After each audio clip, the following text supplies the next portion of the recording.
Hello student, dynamic शिक्षा channel में आपका स्वागत है। तो आज ये फिजिक्स का सेकंड लेक्चर होने वाला है और इसके अंदर हम कूलाम्स लॉ की बात करेंगे, जो इलेक्ट्रोस्टैटिक के अंदर बहुत इंपॉर्टेंट रोल प्ले करता है। कूलाम्स लॉ कह सकते हैं कि एक ऐसा रूल है जो दो चार्ज पार्टिकल के बीच के फोर्स को डिफाइन करता है। तो यहाँ पर हम इसी की बात करेंगे। तो इससे पहले एक क्वेश्चन है जो हमने टॉपिक पहले क्लियर किया हुआ था, उससे रिलेटेड क्वेश्चन है। क्वेश्चन ऐसा है कि what is the law of charge और चार्ज फोर्स लॉ।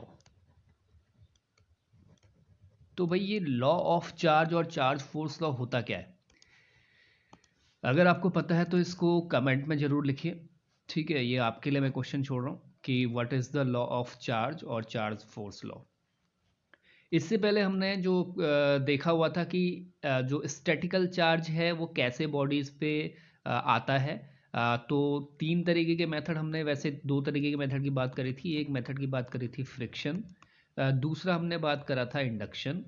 ठीक है, और तीसरा कंडक्शन मेथड भी हम कह सकते हैं। इसके थ्रू भी हीट डेवलप करके, ठीक है, क्या कर सकते हैं, किसी को भी चार्ज किया जा सकता है। तो ये तीन मेथड है किसी भी बॉडी को चार्ज करने के लिए। तो ये हमारा चार्ज बॉडीज़, कोई भी बॉडी को चार्ज करने के तीन तरीके हैं। ये हमें पता होना चाहिए। अब बात करते हैं आज के मेन टॉपिक पे। मेन टॉपिक है कूलाम्स लॉ। ठीक है,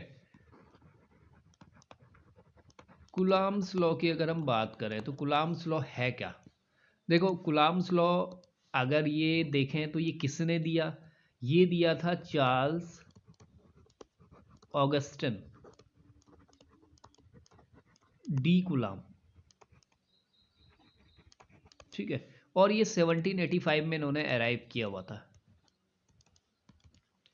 तो बेसिकली ये एक फ्रेंच साइंटिस्ट थे या फ्रेंच फिजिसिस्ट कह सकते हैं इनको। इन्होंने ये लॉ डिस्कवर किया हुआ था, और ये लॉ इन्होंने ऐसे डिस्कवर किया हुआ था कि एक एक्सपेरिमेंट के थ्रू इन्होंने इस लॉ को बनाया। ये ऐसे कुछ चीज़ों के बारे में जानना चाह रहे थे कि कोई चार्ज अगर बॉडीज़ हैं तो उनके बीच फोर्स कैसे डिफाइन किया जा सकता है। ठीक है, तो इन्होंने एक एक्सपेरिमेंटल के थ्रू दिया हुआ था, कोई मैथमेटिकल स्टेटमेंट इन्होंने नहीं दिया हुआ था। तो मैथमेटिकल स्टेटमेंट बाद में आया, इनका एक्सपेरिमेंट पहला आया। तो हम पहले मैथमेटिकल स्टेटमेंट की बात करते हैं कि ये लॉ है क्या। देखो, इसके कुछ पॉइंट्स हैं। तो बात करते हैं कूलाम्स लॉ, अ क्वांटाइज्ड या quantitative statement about the force of about the force between about the force between two point charges। ठीक है, तो कूलाम्स लॉ जो था ये क्वांटाइज्ड स्टेटमेंट है। देखो, दो तरीके से चीज़ें होती हैं, क्वांटिटेटिव होती हैं, एक क्वालिटेटिव होती है। क्वांटिटेटिव का मतलब यहाँ पर क्या हो गया? इसका मीनिंग है कि यहाँ पर हम अमाउंट की बात करेंगे कि अमाउंट ऑफ चार्ज कितना है। ठीक है, तो वो होता है क्वांटिटेटिव स्टेटमेंट। तो एक तरीके से जो चार्ज कितना अमाउंट का है उससे रिलेटेड यहाँ पर एक लॉ है कि अगर हम कुछ चार्ज की क्वांटिटी को लेते हैं तो उन चार्ज की क्वांटिटी के बीच फोर्स कितना लगने वाला है उसको डिफाइन करता है कूलाम का लॉ। तो यहाँ पर क्या इन्होंने स्टेटमेंट दिया हुआ था? देखो, इसमें हम बात करेंगे when the linear when the linear size when the linear size of charged bodies are much smaller than the distance separating them, the size may be ignored। and the charged bodies can be treated as point charge। ठीक है, तो यहाँ पर जब भी हम statement को पढ़ते हैं तो स्टेटमेंट तो हमारा कुछ दूसरे तरीके का होता है कि फोर्स जो लगता है वो कोई यूनिट पॉजिटिव चार्ज के बेस लगता है, लेकिन यहाँ पर कुलाम्स ने क्या किया हुआ था, कुलाम्स ने कोई यूनिट पॉजिटिव चार्ज तो लिया नहीं, उन्होंने तो चार्ज बॉडीज ली। उन्होंने कोई मेटेलिक कोटेड दो बॉडीज ली, उनको एक वायर से कनेक्ट किया और उसको एक अरेंजमेंट के थ्रू क्या किया हुआ था, लगाया गया था। तो अब यहाँ पर जब उन्होंने इस चीज़ को, चार्ज बॉडीज को यूनिट पॉजिटिव चार्ज के फॉर्म में लाने के लिए जो डिस्टेंस थी बीच की वो क्या कर दी, बहुत ज़्यादा बढ़ा दिया। अगर डिस्टेंस बहुत ज़्यादा बढ़ जाएगी तो वहाँ पर जो बॉडीज़ का जो मास है या हम बॉडीज़ के चार्ज की बात करें उसको यूनिट पॉजिटिव चार्ज हम बना सकते हैं। मतलब एक तरीके से उन्होंने एक्सपेरिमेंटली यहाँ पर इसको दिखाया था। तो ये एक Coulomb's law sample, a sample mathematical या simple mathematical statement, एक सिंपल मैथमेटिकल स्टेटमेंट है। अब ये मैथमेटिकल स्टेटमेंट है क्या, यहाँ पर मैथमेटिकल स्टेटमेंट है कि अगर हमारे पास कोई दो चार्ज बॉडीज हैं, देखो एक चार्ज Q1 है, एक चार्ज Q2 है, ये दो चार्ज बॉडीज हैं या दो चार्ज पार्टिकल्स यहाँ पर हम कहेंगे, इनके बीच की डिस्टेंस r है। ठीक है, तो ये अगर चार्ज पार्टिकल्स हैं, इनके बीच की डिस्टेंस r है, तो फोर्स जो होता है एक तो डायरेक्टली प्रोपोर्शनल होता है चार्ज के प्रोडक्ट के, ये उन्होंने बताया था। दूसरा उन्होंने बोला कि जो फोर्स है वो इन्वर्सली प्रोपोर्शनल होता है स्क्वायर ऑफ द डिस्टेंस के। तो इन दोनों को अगर हम कंबाइन करेंगे तो ये Q1 Q2 upon are square हो जाएगा। ठीक है, तो इतना ही उन्होंने एक स्टेटमेंट दिया हुआ था। अब आगे इसमें क्या था वो हम चीज़ें डिस्कस करेंगे। देखो यहाँ पर ये एक मैथमेटिकल स्टेटमेंट है जो उनके एक्सपेरिमेंट के थ्रू क्या किया गया, डिस्क्राइब किया गया, या एक्सपेरिमेंट को का रिजल्ट ही एक ही है। यहाँ पर जो चार्ज पार्टिकल्स हैं वो यूनिट चार्ज पार्टिकल्स हो सकते हैं या उनका कुछ अमाउंट अगर हम लेना भी चाहें तो 2 कूलम 3 कूलम हम ले सकते हैं। ठीक है, और डिस्टेंस यहाँ पर क्या होने वाली है, वैसे ये एक तरीके से शॉर्टेस्ट डिस्टेंस के लिए अप्लाई किया जाता है, लेकिन उन्होंने जो मेटेलिक स्फीयर लिया हुआ था तो वहाँ पर क्योंकि स्फीयर्स काफ़ी बड़े थे तो उनको अगर एक छोटे चार्ज के फॉर्म में लाना था तो डिस्टेंस उन्होंने बढ़ा दी थी। तो एक तरीके से उनका एक्सपेरिमेंट था, उसको बाद में फिर थोड़ा सा चेंज करते हुए यहाँ पर इस तरीके से लाया गया। तो यहाँ पर तुम्हें पता होना चाहिए बेसिकली जो फोर्स है, जो इनके बीच फोर्स लगता है वो क्या होता है, चार्ज के जो मल्टीपल है उसके प्रोपोर्शनल और डिस्टेंस के स्क्वायर के इन्वर्सली प्रोपोर्शनल होता है। तो मतलब हम इसमें ये कह सकते हैं कि अगर हम चार्ज पार्टिकल्स को इंक्रीज करेंगे, चार्ज के अमाउंट को इंक्रीज करेंगे तो फोर्स इंक्रीज होगा, और डिस्टेंस को अगर हम क्या करेंगे डिक्रीज करेंगे तो भी फोर्स इंक्रीज होगा, बिकॉज आर स्क्वायर का क्या इन्वर्सली है। तो इसको अगर हम और कम करते जाते हैं तो फोर्स बढ़ता जाता है।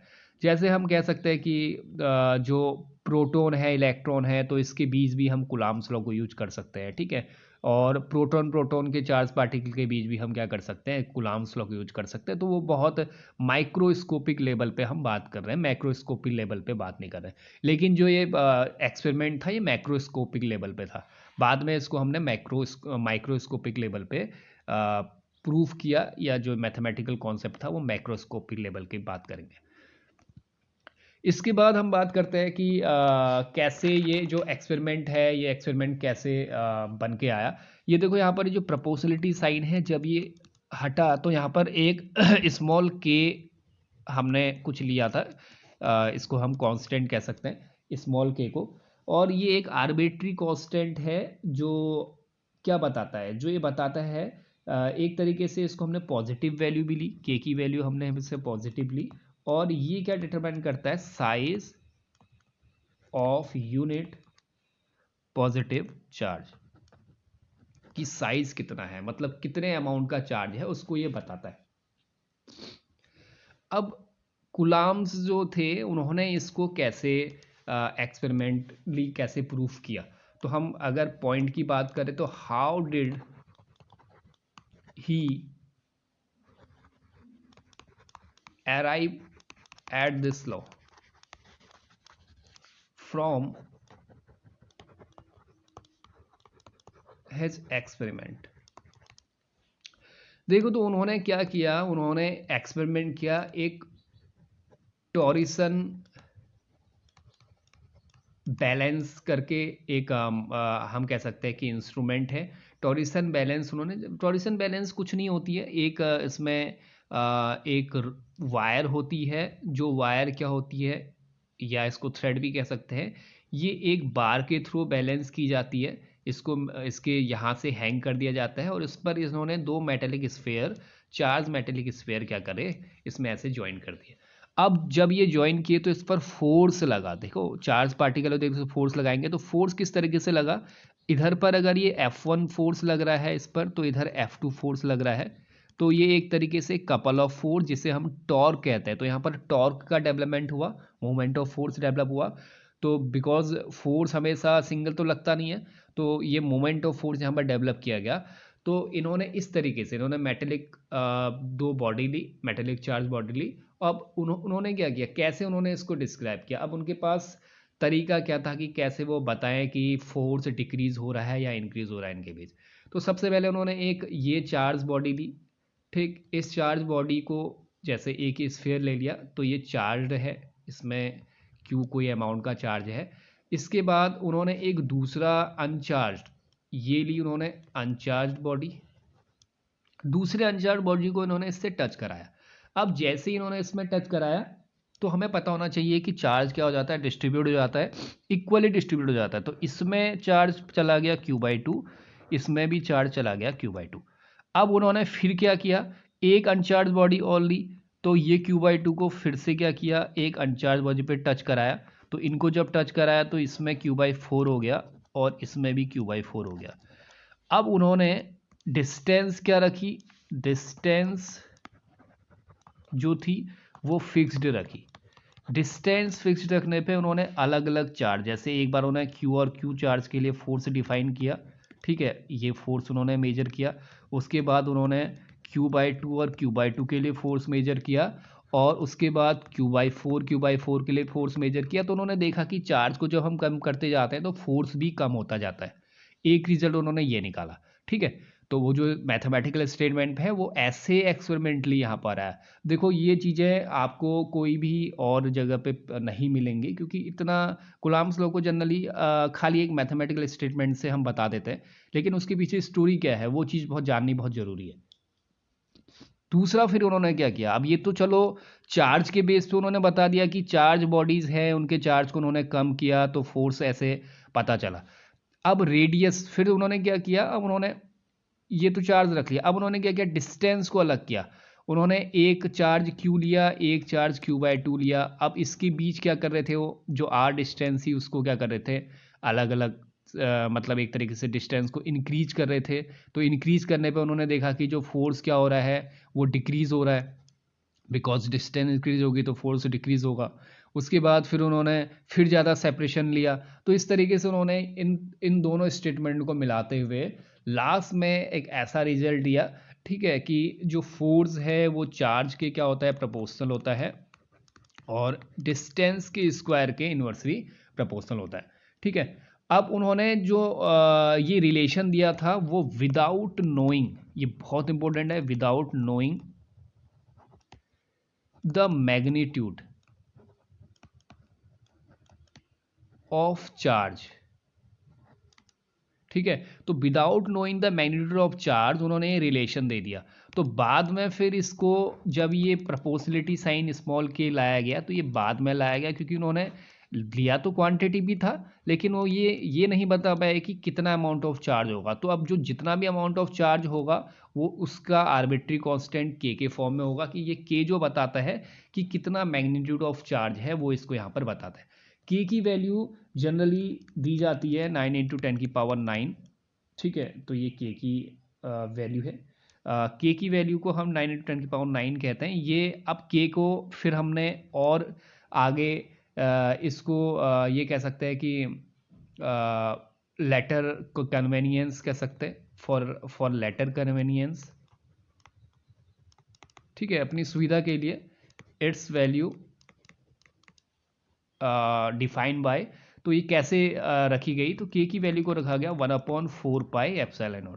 ठीक है, तो ये वैल्यू रखी गई और इसकी वैल्यू को 9 × 10⁹ क्या किया गया, निकाला गया। एप्सिलॉन नॉट की वैल्यू यहाँ पर 8.85 × 10⁻12 होती है और इसकी यूनिट कूलाम स्क्वायर पर न्यूटन मीटर स्क्वायर। तो ये सब सारी चीज़ें करने के बाद हमें क्या मिला, एक कूलाम का लॉ मिला। ठीक है, अब कूलाम के लॉ की ज़रूरत क्यों पड़ी? देखो कूलाम का लॉ हम पढ़ते हैं लेकिन हमें पता नहीं कि कूलाम का लॉ लगता क्या है। ठीक है, तो कूलाम का जो लॉ है, एक तो वो गॉस लॉ को वेरीफाई करने के लिए यूज किया गया।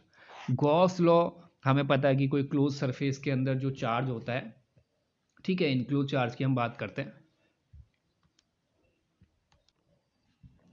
ठीक है, तो ये गॉस लॉ को वेरीफाई करता है और मैक्सवेल की जो इक्वेशंस आई थी, मैक्सवेल्स इक्वेशन जो थी इलेक्ट्रोमैग्नेटिक वाली, उसके लिए भी ये लॉ को यूज किया गया। तो आगे इसके बहुत सारे यूजेस हैं।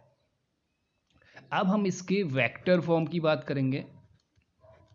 वेक्टर फॉर्म, वेक्टर क्योंकि ये पूछा जाता है एग्जाम के अंदर, एग्जाम पर्सपेक्टिव से अगर मैं बात करूं तो वेक्टर फॉर्म जरूर पूछा जाता है। तो वेक्टर के लिए हम कैसे इसको डिफाइन करते हैं, ये चीज़ हमें पता होनी चाहिए। देखो हमारे पास अगर कोई दो चार्ज हैं, एक चार्ज Q1 है, एक चार्ज है Q1, एक चार्ज है Q2। ठीक है, और ये Q1 चार्ज Q2 एक ओरिजिन O से कितनी डिस्टेंस पे है, ये R1 डिस्टेंस पे है और ये R2 डिस्टेंस पे है। अब देखो ये यहाँ पर जॉइंट है तो ये एक वेक्टर हो गया, ये एक वेक्टर हो गया। अब अगर आपको वेक्टर नहीं आता है तो सबसे पहले पता होना चाहिए, अगर किसी भी पॉइंट पर दो वेक्टर क्या करते हैं, मिलते हैं, तो ये एक दूसरे के डिफरेंस को शो करता है। तो अगर मैं यहाँ से इसके रिजल्टेंट वेक्टर ऐसे इसको ज्वाइन कर देता हूँ, वेक्टर आप 11th में पढ़ेंगे, अगर अच्छे से नहीं पढ़ेंगे तो पता नहीं चलेगा फिर क्या होने वाला है। तो ये रिजल्टेंट वेक्टर है, रिजल्टेंट वेक्टर को R2 - R1 से शो किया। तो रिजल्टेंट वेक्टर हम इसको डेल्टा आर भी दिखा सकते हैं, delta R equal to R2 - R1, या फिर यहाँ पर मैं इसको R21 करके दिखा देता हूँ। ठीक है, क्योंकि मैंने क्या किया हुआ है, रिजल्टेंट वेक्टर निकाला हुआ है। कैसे निकलता है देखो, ऐसे दो वेक्टर हैं, तो अगर तुम इसका एडिशन फॉर्म निकालो तो एडिशन फॉर्म कैसे तुम निकालोगे, देखो R1 + R21 is equal to R2 हो जाएगा, R21 इक्वल टू हो जाता है R2 - R1। तो ये एक फॉर्म है इस तरीके से। अब ये चीज़ें मैंने वेक्टर फॉर्म के अंदर जो 11th क्लास की वीडियो है उसके अंदर मैंने बताई हुई है, तो वहाँ पर जाके आप इसको देख सकते हो कि कैसे vector form, vector addition form बनती है। ठीक है, अब हम आगे इसमें बात करते हैं। जो ये वेक्टर फॉर्म है ये हमने निकाल दिया। यहाँ पर अब हमें फोर्स की बात करनी कि फोर्स किस तरीके से डिफाइन किया जाएगा। देखो फोर्स कैसे डिफाइन किया जाएगा, Q2 Q1 पर Q2 के कारण जो फोर्स लगेगा उसे हम कहेंगे F12, Q2 पर Q1 के कारण जो फोर्स लगेगा उसे हम कहेंगे F21। ठीक है, तो अब ये कैसे हम इसको बता सकते हैं, तो अगर हम फोर्स को डिफाइन करें, तो अगर हमारे पास चार्ज कैसे हैं, दोनों ही चार्ज पॉजिटिव चार्ज हैं, तो ऐसा कुछ होने वाला है, ये चार्ज Q1 है, ये चार्ज Q2 है और बीच की डिस्टेंस इसकी R21 है, इस डायरेक्शन में हमने ली है। और यहाँ पर अगर दोनों ही क्या हैं, अगर हमने बात करी दोनों ही चार्ज हमारे पॉजिटिव है, मतलब Q1, Q2 ग्रेटर देन, ये इस तरीके के क्वेश्चन ऑप्शन में बनते हैं। तो अगर दोनों जीरो, तो देखो इस पर फोर्स जो लगेगा इधर की ओर लगेगा, क्योंकि अगर जब रिपल करेंगे दोनों चार्ज पॉजिटिव है तो एक दूसरे को क्या करेंगे, रिपल करेंगे। तो Q1 पर Q2 पर जो फोर्स लगने वाला है, Q1 पर Q2 के कारण जो फोर्स लगने वाला है उसे हमने F12 बोला, उसकी डायरेक्शन यहाँ को है। Q2 पर Q1 के कारण जो फोर्स लगेगा उसको F21 से दिखाएंगे, उसकी डायरेक्शन ये है। तो अगर हम यहाँ पर फाइंड करना चाहते हैं, F21 फाइंड करना चाहते हैं, ठीक है, हम फाइंड करना चाहते हैं F21 कि F21 कितना होता है, क्योंकि R21 की डायरेक्शन में हम निकाल रहे हैं। तो हम इसको ऐसे कह सकते हैं 1/4πε0, ठीक है, Q1 Q2 अपॉन R21 का होल स्क्वायर। ठीक है, क्योंकि ये मैग्नीट्यूड फॉर्म में लिया हुआ है, और यहाँ पर आ जाएगा R21 का कैप। अब ये कैप क्यों आया, देखो कैप क्या बताता है, यूनिट डायरेक्शन बताता है, कि यूनिट वेक्टर की फॉर्म को वो शो करता है। हमें पता होना चाहिए कोई वेक्टर अगर ए है तो उस वेक्टर को उसके मैग्नीट्यूड, इसको ऐसे भी लिख सकते हैं या इसको विदाउट मॉड भी लिख सकते हैं, तो मैग्नीट्यूड और उसके साथ जो उसकी यूनिट डायरेक्शन है, ये कैप शो करती है एक्स वाई जेड डायरेक्शन को, तो ये डायरेक्शन शो करती है। तो यहाँ पर हमने जब भी इसको लिखा हुआ है तो इसकी डायरेक्शन के साथ लिखा हुआ है। तो ये जो फोर्स है ये F21 है। F12 फोर्स कितना होगा, देखो अगर हम F12 फोर्स की बात करें तो यहाँ पर 1/4 पाई ε0 ये होने वाला है, और इसमें Q1 Q2 अपॉन R12 का होल स्क्वायर R12 कैप। देखो अगर हमें ये चीज़ें देखनी है कि दोनों फोर्स का क्या रिलेशन है, तो यहाँ पर देखो जो ये R12 है, ये R21 की डायरेक्शन तो हमने ऐसे दिखाई है, लेकिन अगर हम R12 की बात करेंगे, देखो यहाँ पर हमने R21 की डायरेक्शन दिखाई है, जो डायरेक्शन कैसे शो कर रहा है, यहाँ को शो कर रहा है। लेकिन अगर हम R12 की बात करें तो R12 कहाँ की ओर शो करेगा, R12 यहाँ की ओर शो करेगा। तो अब ये दोनों क्या है, एक दूसरे से अपोजिट डायरेक्शन में है, तो हम ये कह सकते हैं R12 is equal to minus R21। ठीक है, तो दोनों में सिर्फ क्या होता है, साइन का डिफरेंस होता है। लेकिन अगर हम मैग्नीट्यूड की बात करें तो मैग्नीट्यूड दोनों के क्या होंगे, सेम होंगे। तो मैग्नीट्यूड तो सेम होंगे, लेकिन अगर वेक्टर फॉर्म में देखें तो वेक्टर तो डायरेक्शन को शो करता है, तो एक दूसरे के अपोजिट होंगे। तो हम कह सकते हैं F21 is equal to minus F12, because इसको अगर हम R21 के फॉर्म में लाएंगे तो ये माइनस में आ जाएगा। तो F21 is equal to minus F12, और ये क्या बताता है, ये न्यूटन्स के थर्ड लॉ को, एक्शन रिएक्शन को बताता है। ठीक है, कि मतलब जितना फोर्स ऐसे एक डायरेक्शन में लगेगा तो उसके जस्ट अपोजिट फोर्स लगेगा। तो हमें पता होना चाहिए, वैसे हम ये बोलेंगे कि दोनों फोर्स इक्वली हैं अगर हम खाली मैग्नीट्यूड के फॉर्म में ले रहे हैं, लेकिन अगर वेक्टर फॉर्म में अगर हम ले रहे हैं तो जो दोनों फोर्स हैं वो एक दूसरे के क्या होते हैं, अपोजिट लगते हैं। क्योंकि एक फोर्स ये इधर को लगा रहा है, एक फोर्स ये इधर को लगा रहा है, दोनों वैसे भी दिख भी रहा है कि दोनों एक दूसरे के अपोजिट हैं, तो एक दूसरे से क्या आएंगे, माइनस, और दोनों का रिजल्टेंट कितना आएगा, तो F12 प्लस F21 कितना आ जाएगा, 0 आ जाएगा। ठीक है, तो ये कूलाम का वेक्टर फॉर्म है। वेक्टर फॉर्म का स्टेटमेंट तुम्हें पता होना चाहिए, कैसे हमने वेक्टर को इसको डिफाइन किया है। तो आई होप आपको ये वीडियो जो है बिल्कुल क्लियरली पता चल गई हो कि कूलाम्स लॉ बना कैसे, कैसे उन्होंने उसको डिफाइन किया और क्या इसके यूजेस है। ठीक है, तो ये इसके बाद हम इससे रिलेटेड कुछ न्यूमेरिकल्स और फिर उसके बाद इलेक्ट्रिक फील्ड की ओर जाएंगे। तो आई होप आपको ये वीडियो अच्छा लगा हो। कमेंट जरूर कीजिए कि आप कितना समझ पा रहे हैं और क्या इसमें चेंजेस करने की ज़रूरत है। तो आपका दिन शुभ हो। Thank you.